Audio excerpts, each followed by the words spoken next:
কিন্তু উচ্ছেদ হয়েছে। তো এত বাধা সত্ত্বেও আপনারা প্রতিরোধ করতে চেষ্টা করেছিলেন, তারপরেও কিন্তু উচ্ছেদ হয়েছে। দমদমে উচ্ছেদ হয়েছে রাতের অন্ধকারে, রাত 1টার পরে অ্যাভিকশনটা হয়েছে, আমাদের হট করেই হয়েছে। সেইভাবে সব মানুষকে যুক্ত করে লড়াই আমরা গ্রহণ করতে পারিনি।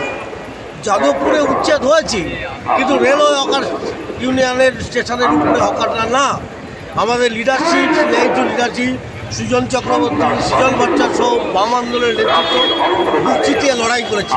সাইডিংয়ের দুটো অংশ সেইটা উচ্ছেদ হচ্ছে, হকার উচ্ছেদ হয়নি। আমরা টিকে রাখতে পেরেছি। গোটা রাজ্য জুড়ে বেশিরভাগ জায়গায় আমরা বেলঘরিয়ায় ঢুকে দিয়েছি, নৈহাটিতে আমরা ঢুকে দিয়েছি, আমরা ডায়মন্ড হারবারে ঢুকে দিয়েছি, বারুইপুরে ঢুকে দিয়েছি, চাম্পাটিতে ঢুকে দিয়েছি। মানুষকে নিয়ে লড়াই আমাদের লড়তে হবে। জীবন জীবিকাকে উচ্ছেদ করে দেওয়ার পরিকল্পনা রেল কর্তৃপক্ষ করা যাবে না, কারণ এটা রেলের সম্পত্তি না। এই জমি মানুষের জমি, দেশের জমি। রেল চালানোর জন্য তার জমি দিয়েছে, যখন জমি দিয়েছে এই পরিবারগুলো জমি দিয়েছে, ফলে স্বাভাবিকভাবেই রেলের জীবনের সাথে এই মানুষের জীবন ওতপ্রোতভাবে জড়িত।